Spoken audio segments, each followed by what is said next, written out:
Welcome to the Be All You Can Be MSC, the podcast dedicated to empowering Army Medical Service Corps officers and professionals like you.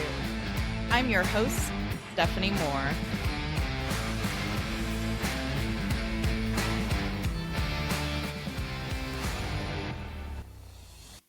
And on today's episode of the Be All You Can Be MSC podcast, we're bringing you a special episode. I'm going to switch it up a little bit. Yesterday, I had the pleasure of going to a promotion ceremony for now Lieutenant Colonel Christopher Morgan, an AOC instructor at the Medical Center of Excellence. Not only can I call this amazing leader a friend and a peer, but he's also an exceptional teacher and mentor. And so I'd like to share this episode that was recorded a few months ago in preparation for launching the podcast. He was gracious enough to come on as I was learning the skill of recording a podcast. So bear with us as it might be a little bit more raw and less refined than usual.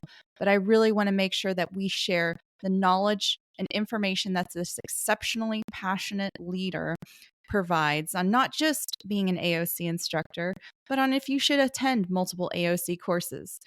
And also, I know there's some instructor positions out there in the AIM marketplace, so don't hesitate to go after those opportunities. I hope you enjoy today's episode.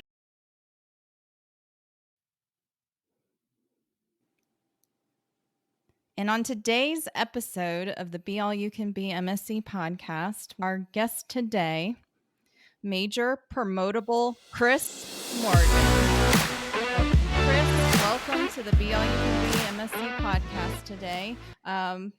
Thank you for joining. Stephanie, thanks. I really appreciate this and then the opportunity, one, just to have a discussion, and two, be able to reach some people that might be out alone and not necessarily afraid, but just out there on some of those installations.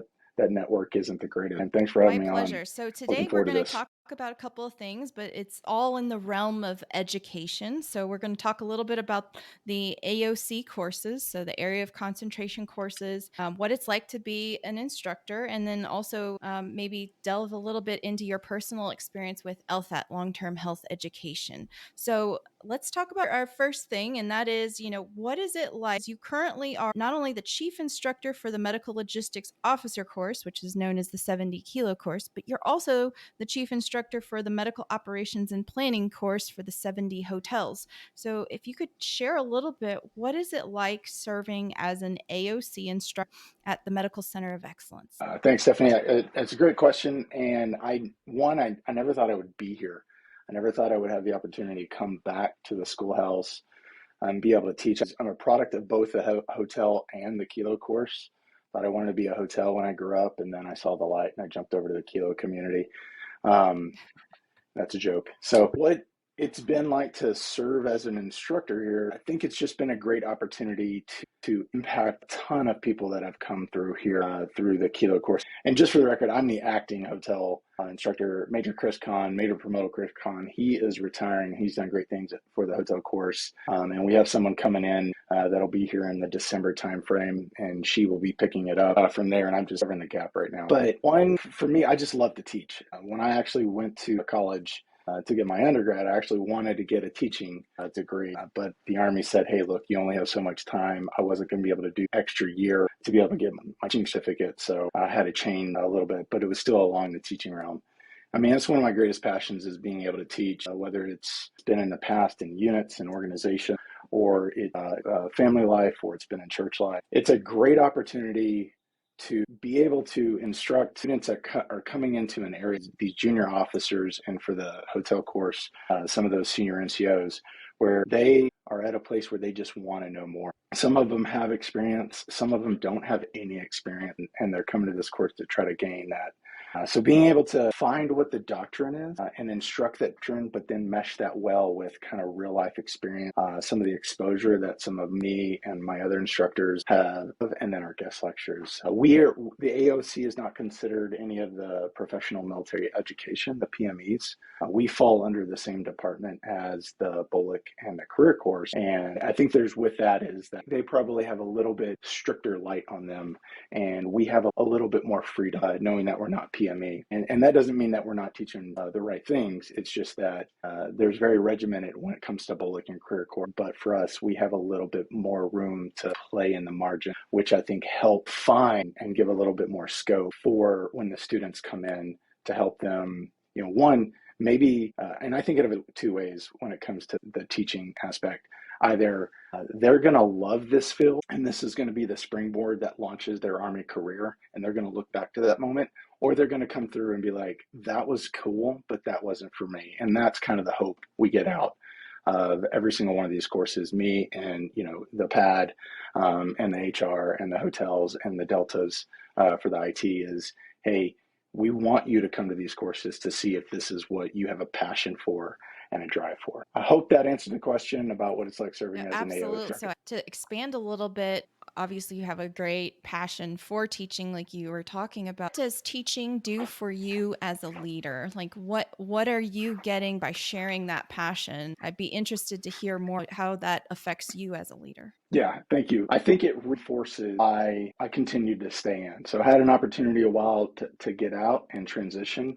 I thought that there was more I could do. And coming has allowed me to know that what I'm doing and me as well as the instructors here is really, it's just reinforcing the drive that we want to be able to give to create not only quality but confident, as well as young leaders that are going to be able to go out and they're going to present the AMEDD service well. If they go back and whether they're in the divisional units and they're the N of one. I think it's been good to see a little bit of who I used to be. And when I'm speaking or talking or doing some coaching and training with some of the students, seeing some qualities that I may have been pretty rough around the edges at their time and allowing to speak into their life as well as into their leadership in a way that maybe they can step out and do a little bit of self-reflection so that when they go back, one, they've gained some confidence and a skill set that they didn't have before, and also that they're going to go out and they're going to be the SME in that field. So people are going to look to them to answer those questions. So I think that's what a lot of it has been in being able to come here and teach and to see that is like, hey, I used to not have any of the answers. And I'm not saying I have all the answers, but being able to share my knowledge and share everybody's knowledge in the department down here with the instructors so that they can go out and we can try to produce confident as well as competent young officers, junior officers. We do have some captain that usually come through the course to go back to be those SMEs in their field as well as in their units. That's really refreshing to hear, Chris, because I know a lot of these officers, when they come to the AOC course, this is like other than when they went through Bullock, it's one of the first times that they're around multiple medical service corps officers, because if they are assigned to the BCT or the division, they're one or maybe two MSC officers in their organization for them to talk to. So you bring up a good point. It's not just a great opportunity for them to gain knowledge, but also I think to network too and find those mentors that they can reach back on if they face a situation that they're not sure of. So it gives a nice 360-degree type of education, it sounds like, just because also you're not limited by the constraints of being a PME. So you can bring in, I'm guessing, guests that talk about, what the current Army is and then how we're going to operate in the future, or maybe some of the challenges we're going to face in the future too. So we hopefully are developing more creative and insightful leaders for the future fight. Talking about being an instructor, what it would be your advice to the audience if they are like, oh, hey, being an instructor sounds cool, or hey, I had a great Bullock instructor, I've always thought about that, or hey, I had Chris Morgan as an instructor, I want to be like him one day. What do you think is probably the number one quality for being a successful instructor? Yeah, I was thinking about this when you were able to give some of the pre-questions on that one. And I was going back and forth with several of them. There's great ones like expertise. Do you have exposure, humility, empathy? But I think from my perspective, this is Chris Morgan's perspective, I think the number one qualification that you need to have is you just need to have passion. Do you love this enough? And I say that about passion is, do you love this enough to go into Groundhog Day to be able to teach this over and over and over and over again. The same stuff. For us, it's 8 weeks for the active, and then for the kilo course, and then for the reserve component, it's 2 weeks, and then for the hotel course, it's 3 weeks. Are you ready and willing to just do it over and over, the same stuff, the same lesson plans over and over again, and do it in the same way as if it was the first time you were to teach it? On the 60th time that you've taught that class over a 3-year period, do you have as much passion or more by that chance to continue to do it over again? And with the same enthusiasm and the same willingness to listen to students, maybe not get it, but being able to sit down and to be patient with them and to try to, again, doing those coach, mentor, and training and coming from different perspectives to maybe, it's great. I mean, one of the most exciting things as one of the instructors is when a student gets it, when it clicks, and you just see all of a sudden they're like, oh yeah, I get it. And then what I love about it is they're like, oh, that makes sense, and this is why that happens. Or when they're coming and we're doing maybe a scenario, or we're going, it's great when you're up there teaching and you say something that you think is just normal, that everybody should know, and then someone in the back, like, they light up, they come up and their eyes brighten, and then they ask it, like the hand goes straight up, and they're like, so fill in the blank. I'm like, yeah, exactly. Those are like being that linchpin to be able to connect maybe some of these lieutenants, some of these captains, some of these senior NCOs' old experiences to why some of the things actually happen is one of the coolest things. And so with the passion, another thing is in the kilo course as well as in the hotel course, we are huge on giving the information, analyzing that data of that information, and then turning that over into how can we build out scenarios for an exercise. And then, again, it's stressful, you have limited time, lots of information, and now you got to come back and you got to brief something, and you got to throw something together, and you're working with peers. And how do you put that together? And then for us, the instructors, we're receiving the same brief over and over and over and over again. But are you still passionate and patient to use it as an opportunity to coach, mentor, and train? You know where they're going to stumble. You know where they're going to be completely off, or someone is just kind of maybe talking out of the side of their mouth. They don't know what they're talking about. And then taking that as a time to where maybe they'll be able to see that as an opportunity to connect the dots, and then they walk away with a little bit more confidence that they had in the subject and in themselves, and then the ability to speak in front of, for some classes, it's to be able to speak in front of 40 people alone and afraid up there on the podium. So yeah, I think passion's the number one thing you should have. Well, I agree with you, Chris. I think, and I really like how you were able to articulate that, because I would say that I think passion is something not just as an instructor, but I think as leaders, we need to make sure that we continue to carry forward in our careers, because that passion allows us, I think, to be open and share our experience and knowledge with others. Like you're talking about, I see, at least from my experience, I've seen where it ebbs and flows depending on where I'm at. If there are things like leader professional development or mentors that are investing in others. And I think it comes down to, like you're talking about, that passion, because, there's something to be said of giving that experience and that time to others. And that energy. And I think it's important we as leaders retain that energy throughout our career, because I think it makes us more successful as a team. At least that's been my experience. And I know you and we've obviously known each other for a couple of years now. And, that's one thing that's always stood out about you is your energy. So I appreciate the way that you were able to articulate this passion. So I do have the next question, and that is, I think I get asked this a lot. I'm sure you get asked this a lot. For the 70 Bravos out there going to one or more AOC course, what are your thoughts on it? Well, and if any of my former students are listening, or any of my guest lecturers are listening, they'll know I say it a million times, is if you're a 70 Bravo and you have the opportunity, and I think that's the key thing, if you have the opportunity, go to as many of the AOC courses that you can possibly go to. Just get out there. And what I think it'll do is I just think it makes you a much well-rounded med service officer. 70 Bravo, and then And then you're going to be able to go that year 6 when you're looking to designate, you're able to say like, okay, like I went to that, I understand that area, and maybe that's something that I really want to do for the rest of my career, or I could be really passionate about that for the rest of my career. I remember my first job was an XO, a med log company up at Fort now Cavazos. And I remember I didn't want to be a kilo. I was like, I don't want to be a kilo. I don't want to do medical logistics. I want to just be a leader and I want to do all the cool stuff. So I actually was told, and that was back in 2007, I was told that if you go to an AOC course, then that's what you're going to do for the rest of your Army career. They're going to get the hooks in you, and you're not going to be able to designate anything. And I don't think that can be anything further from the truth. So again, if you have the room and if your command will allow, get to them all. Get to the, I'll say, obviously, I have to say this, get to the kilo course, right? Because great healthcare starts with logistics.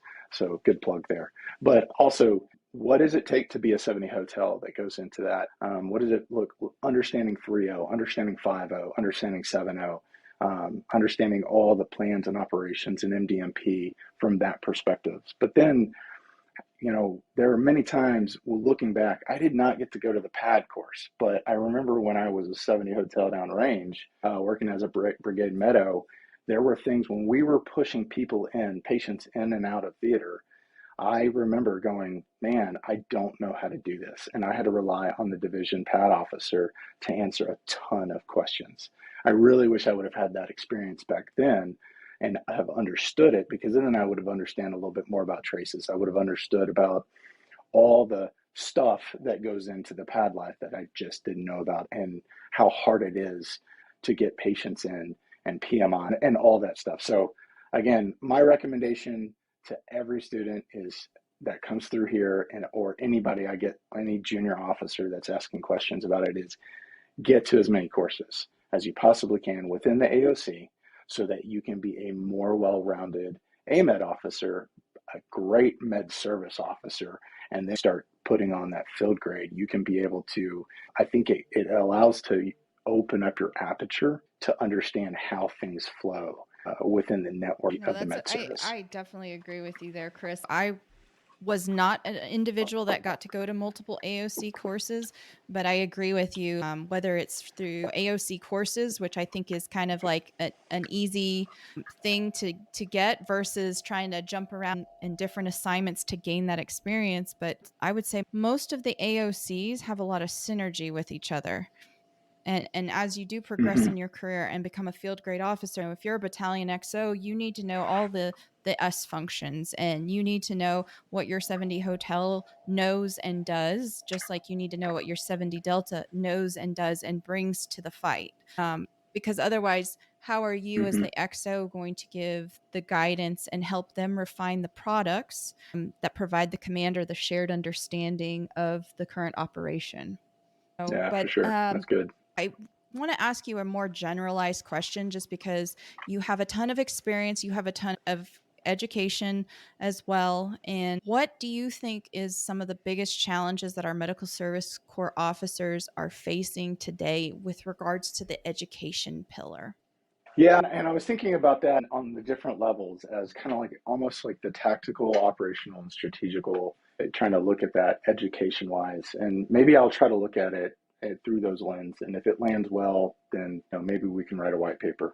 But I was thinking in terms of like the tactical piece with education is, if we're thinking at that lower level in terms of education, are we getting at our officers getting at some of those additional duties? I know that kind of sounds stupid, but the breadth that you can gain, kind of like going to all of the AOC courses, is sometimes it's not fun to be a UMO, especially when a unit's getting ready What are you to talking down about? to I loved my NTC, time as or a they're getting UMO. ready. I'm kidding.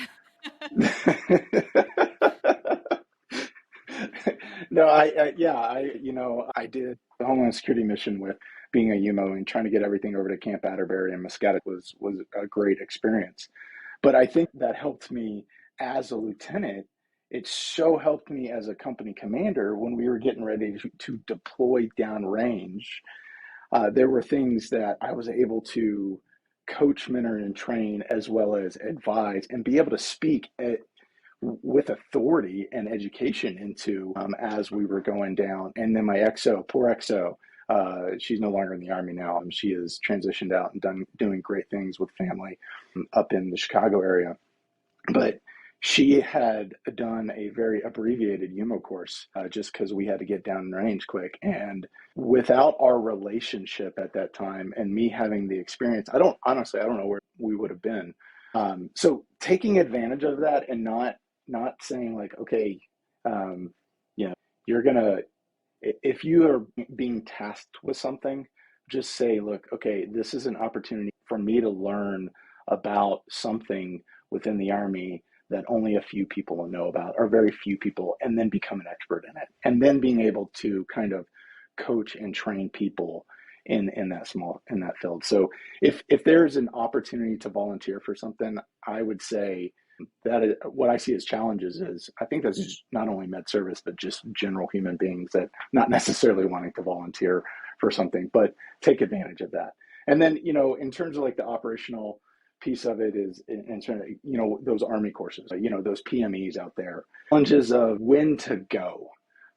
Do I go, right when I'm a lieutenant promotable, or when I'm a mid-grade captain? Making the right choices. Does it line up with what the plan is for my family, for my career, for the unit? That we don't have enough people. Everybody's got their own experience and their own challenge in that one. So how does that work? And then when we go to ILE, like, some people hang their hat on the fact that they have to get to resident ILE to be successful, and not everybody has to go to resident ILE. Not everybody's get the opportunity to go to resident ILE. So, but when do you do it? And then if you don't get into either one of the residents or satellites, do you see yourself as a failure if you're doing just the online portion of it? But what can you gain from that in order to kind of bring back one to your organization to make it better, but also bringing back to others about, hey, this was my experience. How, from my experience, can you use that from a positive experience? Even if you had a bad experience, it can be a positive encouragement to someone to be able to understand, hey, this is what I need to do next when it comes to education. And then last, I guess, in the strategic is, looking at, for officers, it's highly recommended that we got to get our masters. So how are you going to do that? How are you going to use it through an LTET? Are you going to use it through, like for me, I was able to use tuition assistance to get mine. Also, the challenges of knowing what to do.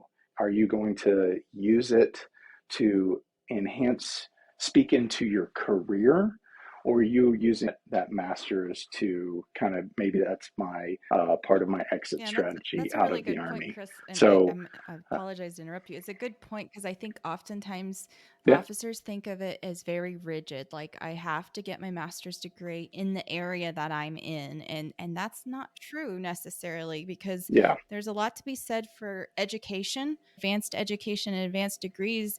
And it doesn't necessarily have to be in that specific focal point in the Army. I think it's still, like you said, I think it still broadens you as a leader.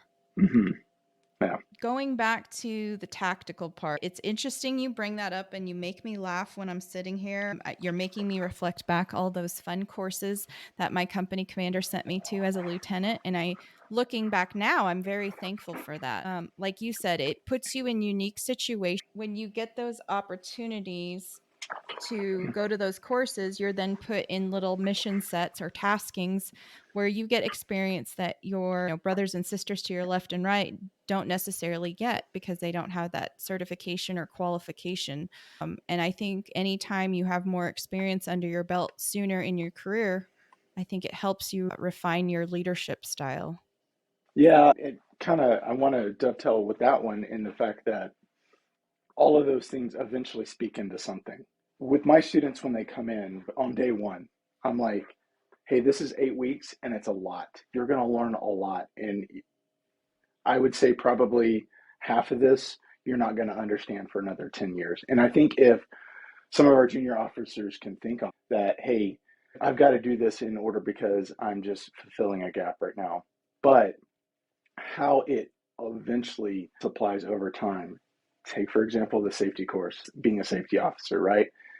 What I learned being a safety officer at the time, I was like, I just got to do risk assessments and I've got to do a CRM and trip falls, and those are the things we're concerned about. But now going into the field grade area, I understand risk a little bit better, how to mitigate those risks, understanding that the commander assumes risk, and we as staff officers, we speak into the recommendations for the risk mitigation, and then we're working with a commander early on versus just saying, here's the data, and then the commander's like, all right, let's go and let's move forward with that. But did we have a good conversation about the inherent risk that comes? And not just trips and falls, but the overall risk, the strategic risk, the risk to the mission. Again, don't just gloss them over. Yeah, they can be boring. Some of those times the instructors are pretty horrible, but it's the knowledge that you gain from once you actually do it. And then again, that multiplies over time to where you're able to, it becomes fluid then, and you become that very competent field grade officer who's able to speak into all these avenues because you have all that experience. I would say too, I think there's an aspect here for the field grade officers out there. I think we owe it to our junior officers to tell them the why. Like you just articulated. I mean, you and I came up in a different army where LT, we told you what to do, there's no questioning why, but we are not in that army environment. Our culture has changed. And I think we owe it to our officers that are junior to us to explain to them the why, because I think the sooner they understand that or know the why, I think it helps them lean into the mission, whether they're tasked or whether it's a Yeah, course, whatever it may be. If they understand the why, I think it's easier to lean forward into something. no, that's for sure. Understanding the why is so key in leadership. And that's almost our philosophy we could go down to I know today. you talked a little bit that you utilize tuition assistance to get your master's degree, but I would like you to share a little bit of your LTHAT experience so if you could share what program you took advantage of, what did you like about the program? Yeah, thanks. So I've actually done two LTETs. So I am a success story, and I am going to get promoted to lieutenant colonel. And I did two LTETs. It did not. To all those individuals in the past who told me I would not make lieutenant colonel, I told you so. But maybe that was It's a okay, bit of a Chris. We'll snarky just comment. level you up a little, Yeah, okay? yeah, It'll yeah, be yeah. all There right. you I go. think I So think I got your level up right here. yeah, No problem. thanks, Stephanie. So I did too. So I was able to do then the Medical Logistics Management Internship program back at Fort Detrick in 2016, which is now the Strategic MedLog Fellowship program. And then my second internship that I did was the PMAP, the Program Management Acquisition Internship program. So for me, in my experience, I didn't get a master's out of either one of them. I did get a certification out of one for program management for the acquisition field on the PMAP. But the exposure that I got within both of the internships was, I don't think I could do it anywhere else. Both programs allowed me, and the ones I went to, and this is my story, others may have different, both of the program managers were very much in the, hey, this is an opportunity for you to learn, take some time to learn and understand the gonculator. And so for MILMIP, that was back when it was a 6-month program. We were given a project, and then we had a problem statement, and we had to solve it. And that was a great opportunity to understand the innards of USAMA, understand all the directorates in there and how they operate and out at the strategic level. And so that really was my first. I have a weird transition to Kilo, which is for another day, but that was really my first engagement as a logistician. And I was there at the mothership. But being in an opportunity, not only there, but with the PMAP and the ability to learn and to fail was something that was super critical for me. And then everything that I gleaned out of that has made me who I am today, not only as a person, but as an officer. And I've taken both of those experiences and I've been able to incorporate them into the teaching here at the schoolhouse, but also the education piece about what LTET is and how you should use it. You got to time it right. But if you get an opportunity, one, I think you should constantly apply when it fits into your schedule and it fits into your career timeline. If not, it can be something that I don't want to say it could hurt you, but you have to make sure that as you're going into it, for promotion's sake, can you afford an AER if it's going to be a multi-year AER program? If you have the evaluations to go into it, then fine. Like for me, the evaluation before my lieutenant colonel board was, two before it was a 1-year internship, and it was an OER, not an AER at the time. So there's discussion AER versus OER and what that looks like. But if you don't take advantage of those programs, you can still be a great officer. I mean, we still have tons of great officers and general officers that have never done LTHET, but we want to make sure we have it there. It's available to you. Apply. If there's something that you love, or maybe I have a passion for, go after it. And if you don't get it that year, go after it the next year. So for me, I think I'm a success story out of them, from all the mentors for the 18 months that I did. Sharing your experience on that, Chris, and great advice to minimize taking advantage of these opportunities, because they do exist to help shape you as a leader.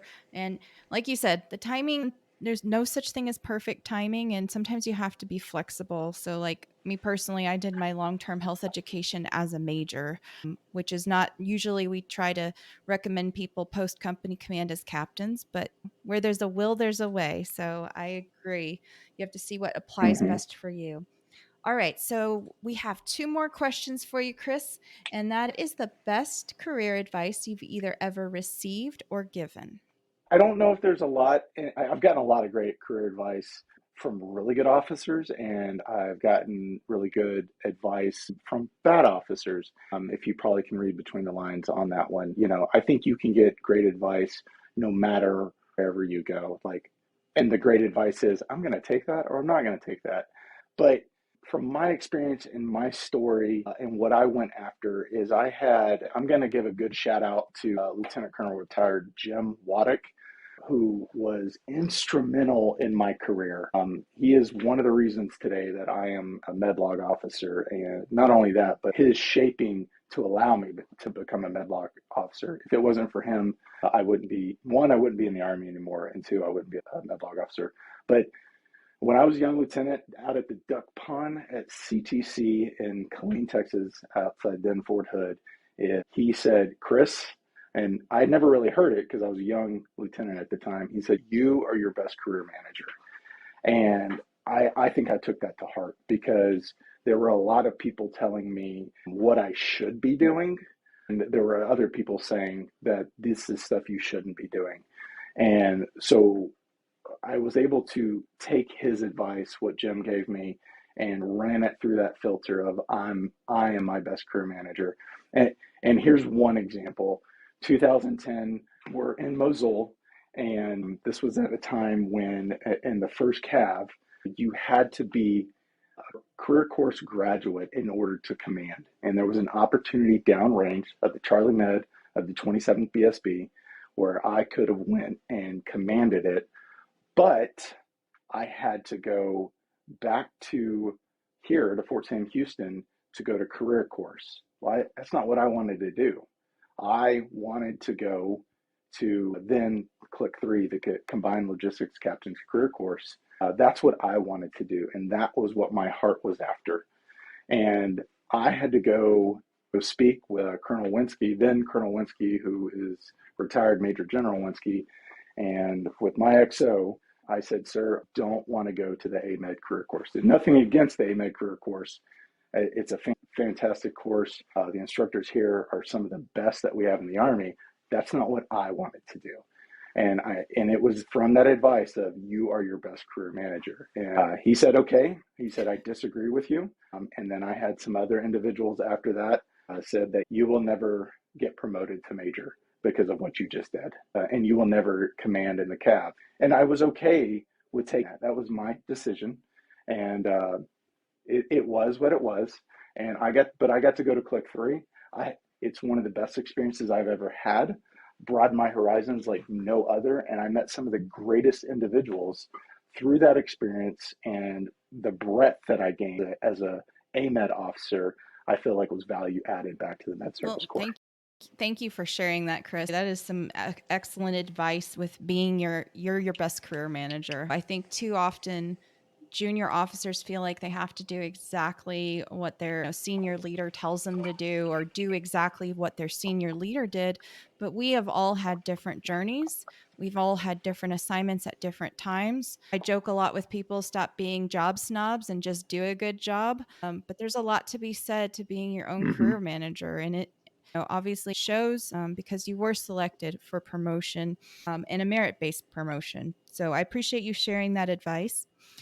All right, Chris, so we're going to lighten it up a little here. And our last question for you is share a fun fact. And if you can't think of one, just share with us your favorite ice cream. No, I've got a fun fact about me and I think I've shared it with you a little bit, is I love carpentry. And it's probably one of my favorite hobbies to do, but it can be a risky sport at the time. And it was very risky for me. And I had an accident it's only been about 18 months, where I clipped off the end of my finger. And it was so crazy that it happened. And it happened so fast. And I actually had to drive myself to the hospital. And so I've got now Lieutenant Colonel Ben Dornick, who now calls me Flappy, because if I put a glove on my left index finger, it's a little bit flappy at the end. So that's my fun fact, is I am the 9 3/4. So I guess I'm a prime candidate for the next Harry Potter. Nice. Well, I will tell you, Chris, I'm disappointed in you because I thought you had the safety officer course. For the Army, not for my house. Chris, it's been an absolute pleasure talking to you. I appreciate you sharing your insights as an instructor and your wealth of knowledge and experience. You are an exceptional officer. I would not be surprised if you are a battalion commander in the near future. Thank you so much for what you do for the medical community and investing in our leaders and sharing the great knowledge between you and your instructors and everything you do, and sharing your passion. So thank you very much for coming on today. So I'm going to give you a round of applause.